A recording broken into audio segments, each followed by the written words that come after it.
Scent bird, I smell good, bitch. And if you want to smell good like me, you'll click down below in the description box and get 15% off of your first month subscription service to Scent Bird, which is a monthly subscription service that sends you perfumes, candles, hand lotions, and makeup. So you guys get down below, check out their website, and sign up.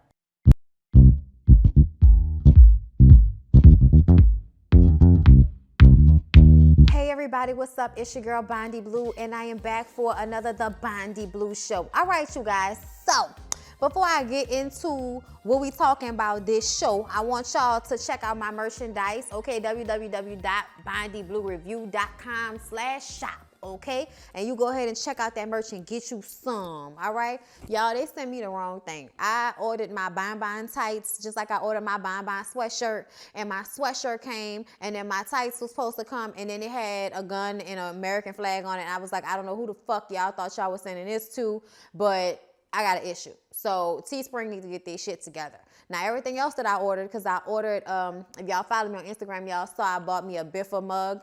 I love Alex Rogers on YouTube. If y'all don't watch him, y'all should get into. But Alex also does reviews and watching reviews and a whole bunch of lives. He does a lot of great stuff. So I bought one of his mugs because I love when he says, tell a kin, tell a friend, tell that heifer you hate. I love that. So I bought that on a mug. And I got that today. And I got a new pair of glasses from Firmoo. So yeah, you guys, you know, the shopping. Anyway, I know y'all gonna be like, why does this bitch have on a sweatshirt and a robe? Because it's cold, okay? It was warmer earlier, and it's getting cold. Then we had the air on when we left because it was warm. And now it's getting cooler. And when we got home, it was freezing. So we had to turn the air off and then turn the heat on. It's just too much living in Louisiana, y'all. It's too much, okay? So let's just go ahead and get into it. So did y'all see that apparently Brooke Valentine from Love and Hip Hop Hollywood, right after the reunion, it comes out that sis might be pregnant for Marcus Darling, okay? It is alleged, okay? And I'm just kind of like, now see, that makes me think that they knew she was pregnant during a reunion show, which is why they didn't really ask her any questions. They didn't call her out on any of her bullshit, which made the reunion lackluster as fuck because she needed to be checked and she was not, okay? And then on top of that, the way she was dressed with that blazer and the way the blazer was kind of fitted, it did kind of seem as if she might have been hiding something. So, yeah, this could be true.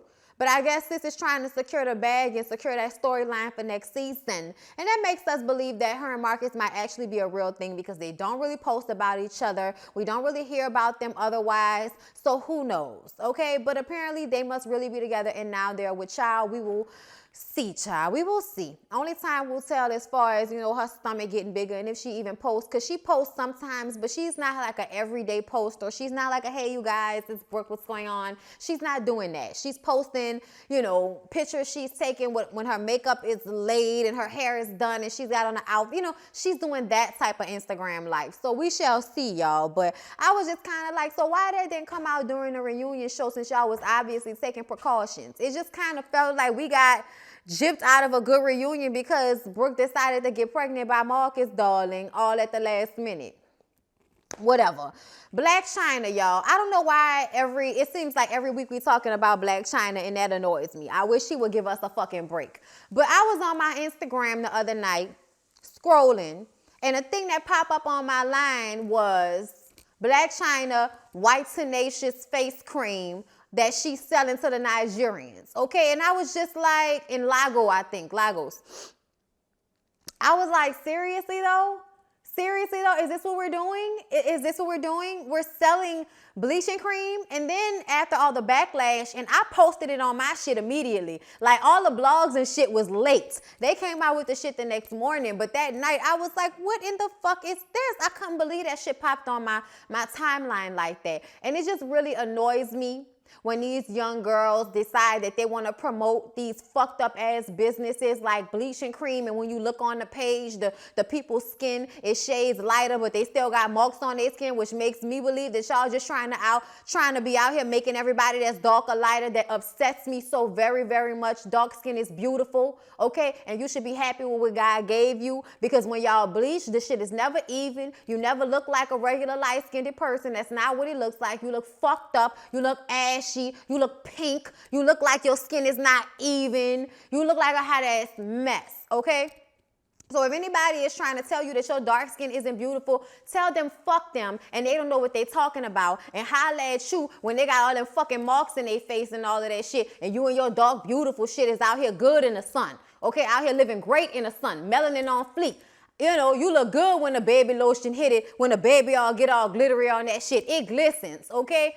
You know what I'm saying? Like, tell people fuck them. Like, don't worry about people that have negative things to say about how you look. I can't stand that shit. You know how many people tell me I'm ugly all the time? I don't give a fuck what you think. I'm ugly or word. Thank you. I appreciate that.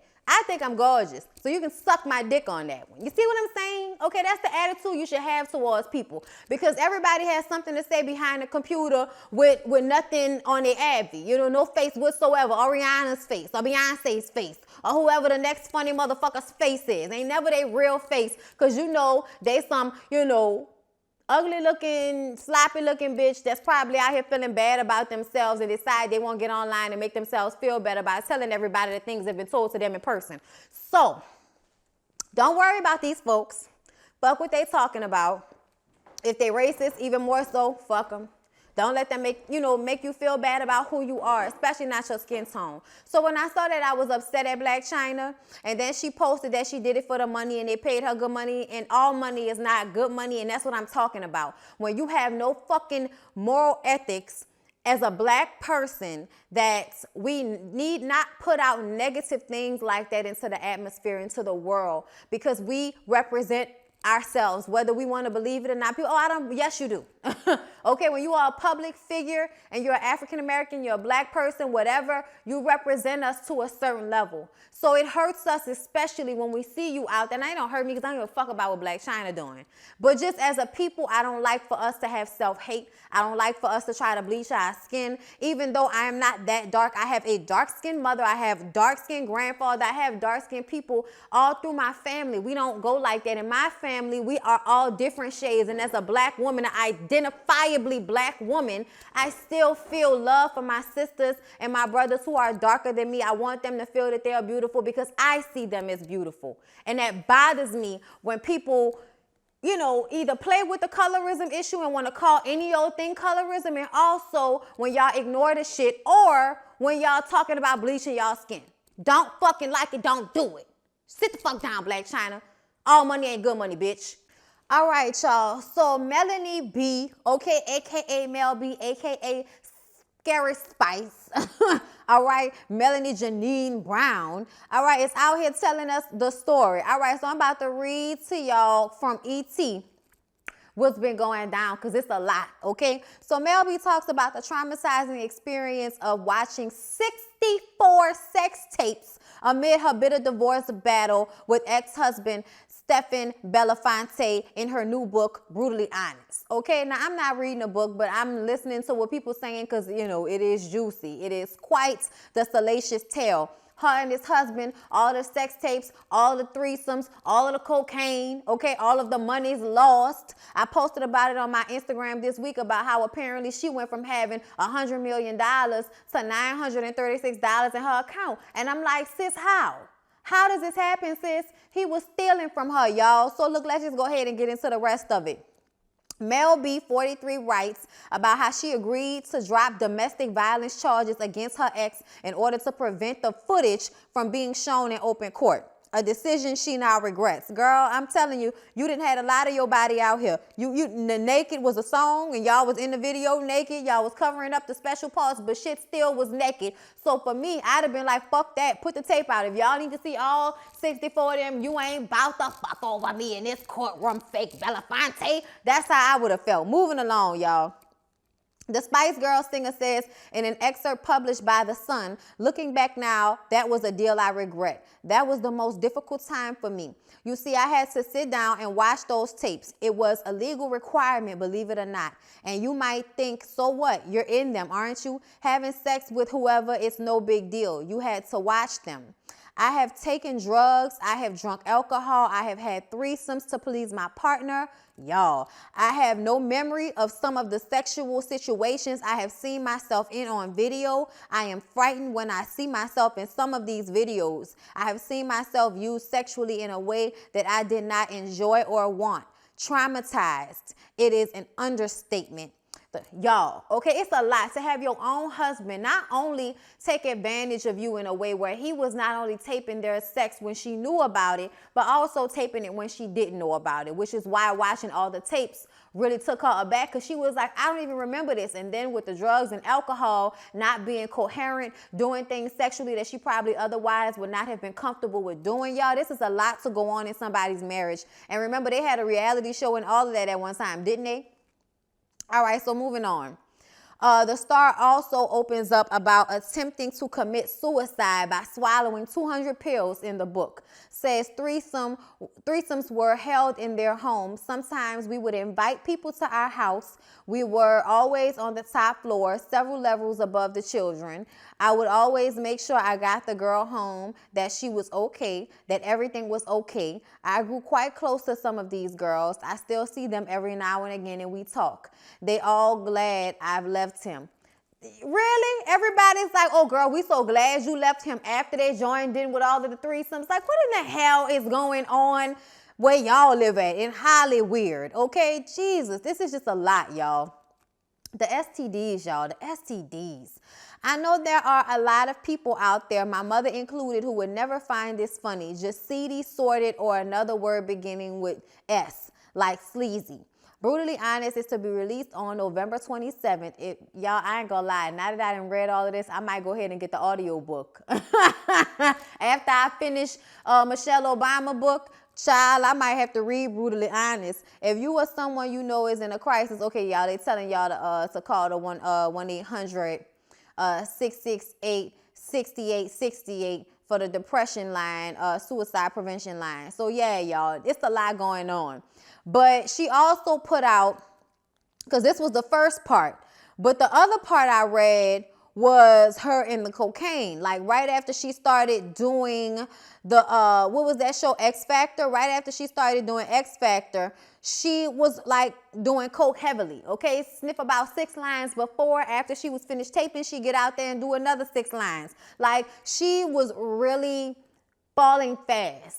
And I don't know if she's okay. I don't know if she's straight. She's saying she is. I hope she is, because like I really grew up loving her. And I know the Spice Girls are about to do another tour without Posh. And I just kind of felt like, well, that's fine. Like she never really contributed that much. They would just let her, you know, do the little,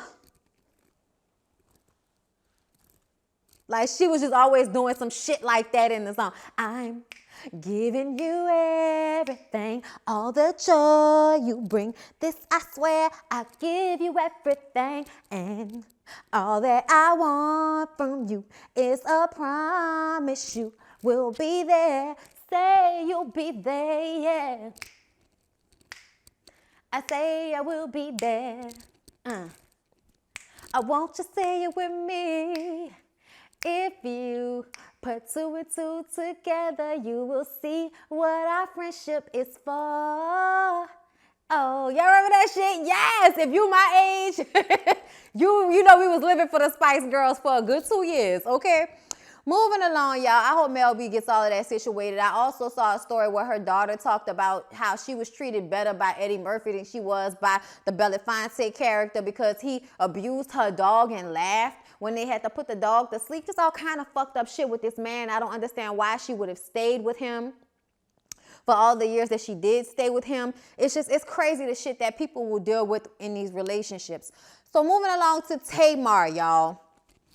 So somebody sent me a video today talking about Tamar getting into it with some man in a hotel, insist this, insist that. And I'm just like, yeah, she's always on one.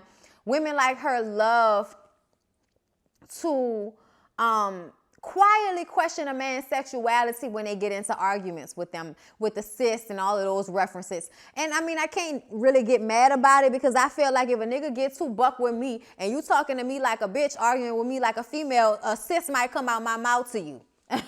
Okay? Like, it's all fair in love and war, bitch. Okay? That was your song, wasn't it?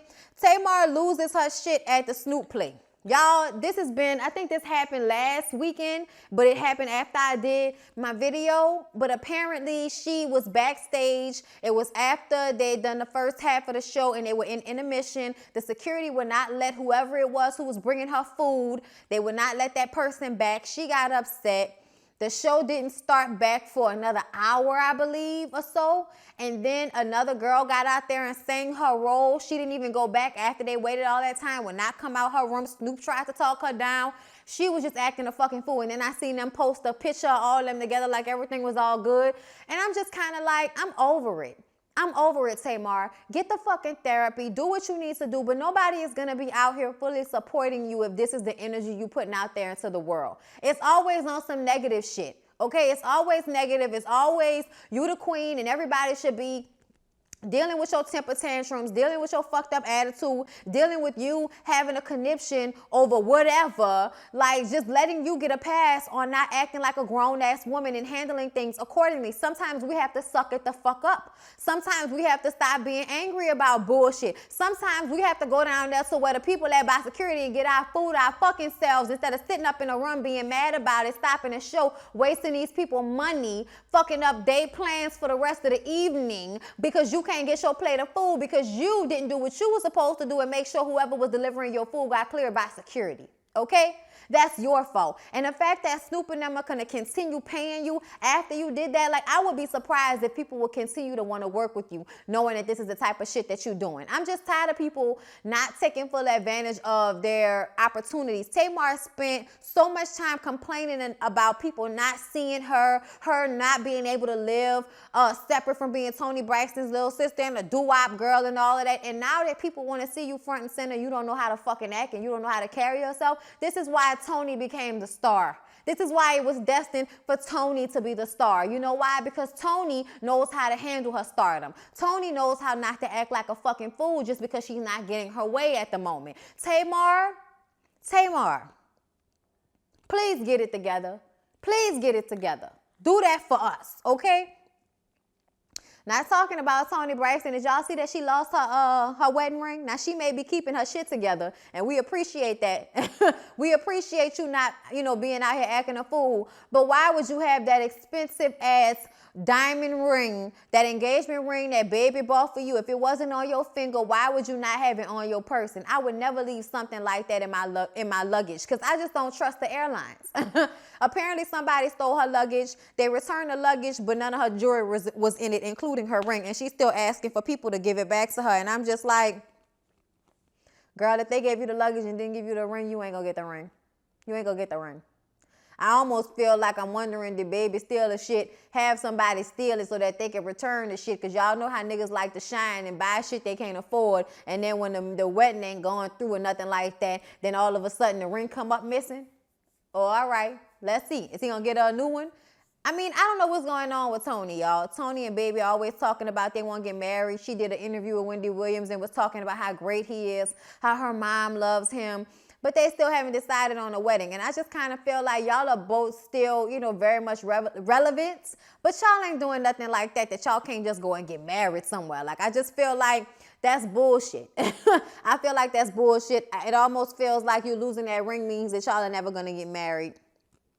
And I'm kind of sad about that because she seems to be happy with him. But if y'all are not going to do it, then just stop telling people y'all going to do it. If y'all don't want to get married, that's fine. But stop saying y'all going to get married and then never fucking doing it. And then doing interviews and constantly talking about it to everybody. And we're waiting on the wedding. Toni, okay, Brian, B, Bubba, baby, we waiting on y'all. Okay? Oh, 40-something-year-old ass people out here talking about we getting married but ain't dinner yet. Well, we don't have the time. Fuck out of here. Y'all can have a pastor come to y'all. Y'all spend time together instead of going get dinner. Go to the damn justice of the peace and get this shit done and over with and then have the wedding at another time. But if you can't make enough time to get married, how you gonna make enough time to be in a relationship together? I don't even understand it. Oh, Lord. Moving along. Tekashi 6ix9ine, y'all. Well, it all comes crumbling down. Tekashi 6ix9ine has had so many stories out about him in this past year. I don't even know what to say. From getting off from the sex case that he was, you know, I guess it was having sex with an underage girl or some type of shit like that. Statutory rape case. I can't exactly remember because I wasn't really listening when that was going down. It was after that I started listening, because it was the whole situation with Chief Keef. That's when I started paying attention to what was going on with him. Because like I said, I don't care for the Rainbow Bright rappers, and I don't really be paying attention to them niggas. And I definitely don't pay attention to the niggas who I feel like out here stunting, trying to put on, acting like they so tough, but walking with like 10 big ass niggas, you know, as security. Like, stop running your fucking mouth. You ain't really about that life. Be a rapper, be an artist, and shut the fuck up.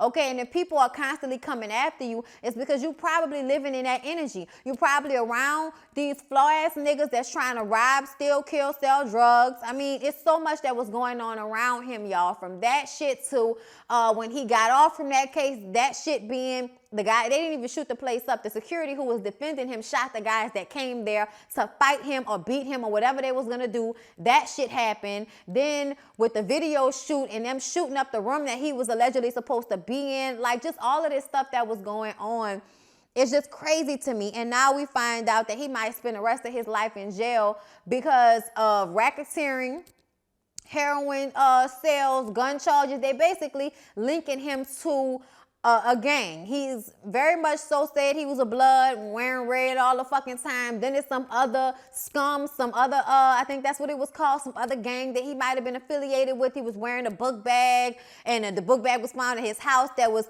found during some type of illegal activity. It's so much shit, y'all, and I don't have all of the definite specifics because it's so much stuff, but I know for sure that they're getting him on that RICO charge, and he could possibly be in jail for the rest of his life. They are really going after him. They've been going after him. And Fat Joe warned him. Charlamagne warned him. Everybody warned him. But see, you young people have a hard-ass time understanding shit. Y'all always want to, let me learn from my own mistakes. Let me live my life. When people are trying to save you because they know what can happen. They know how this goes down. We've seen it go down so many times before. Look at Bobby Shmurda. Okay, and them, they was watching him. They got him on that same shit. That's why he's still in jail, and he didn't create enough music in order to get, you know, the type of backing that will allow him to get off the way they did with Snoop. But you know, it's just so much that happens with these young rappers and them wanting to be in the street and in these gangs affiliations and all of this bullshit.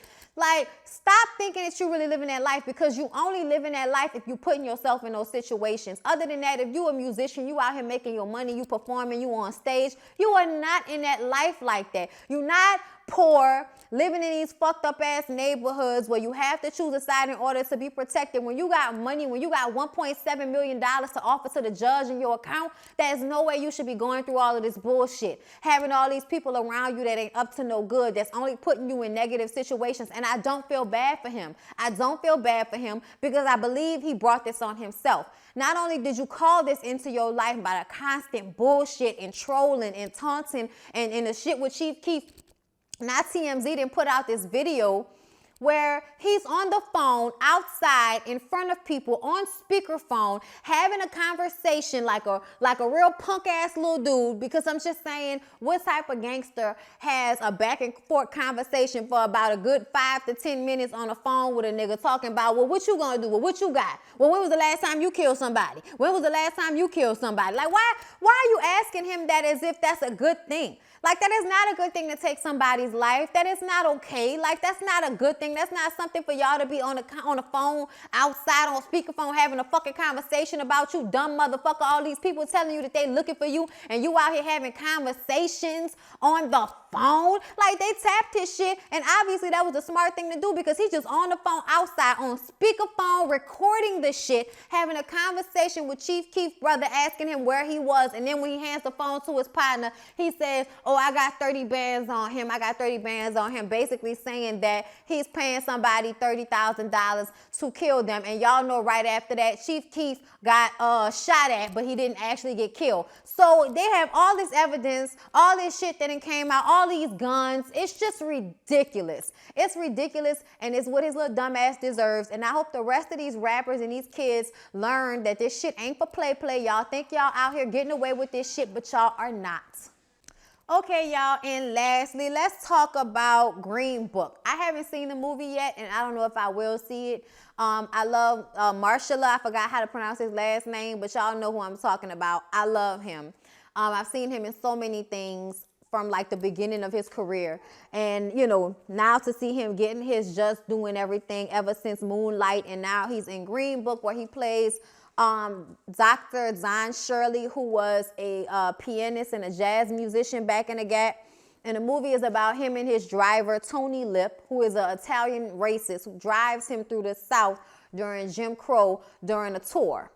And it's called Green Book because back in the day, that's what it was called. Black folks would put out something called a Green Book that would have all of the places in the South that a black person should shop and eat at without any problems, okay? Because y'all know segregation was a motherfucker, Jim Crow. Oh, you know, you can't have black people here. Get away from here, nigga. Y'all know all of that negative bullshit.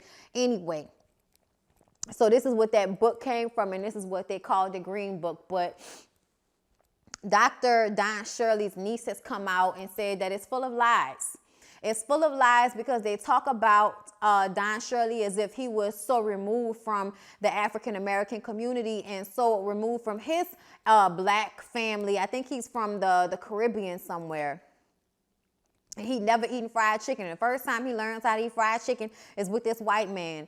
And the movie is from the eyes of the white man. I mean, it was his grandson or his son who wrote it, who is one of the writers. So it's from the standpoint of this white man, this racist white man, and people had a problem with that. People had a problem with the fact that this accomplished black man needed this white man to tell him how to get along with popular black culture. Like what? That doesn't even make any sense. You know what I'm saying? Like it does, but it doesn't. And I don't really like the connotation that it puts out there either, that we always need some white savior, that this brilliant black man could be as talented and as accomplished as he was and need a fucking driver to come and save the day. You know what I'm saying? Okay? Either way, y'all, there's some real controversy about the movie and how people are feeling about how this showcases Don Shirley and everything. I haven't seen it yet, but it kind of makes me want to see it. I'm not sure just yet if I will. I might wait for it to come on HBO so I can see it. Anyway, y'all, that was the Bondi Blue Show. I hope y'all had a good Thanksgiving. I am still waiting on this Christmas tree situation because we bought it, but it has to dry, and it's been kind of no sun out and damp and, you know, outside today. So hopefully we'll have our Christmas tree tomorrow, and I'll probably put it up here on a video for you guys so y'all can see me put the decorations on the tree and all of that. Thought that'll be kind of cool. Maybe it'll be alive. Who knows? Y'all let me know. But anyway, I hope y'all enjoyed the video. Please don't forget to like, comment, and subscribe to my channel if you have not already. And I'll see y'all in the next one.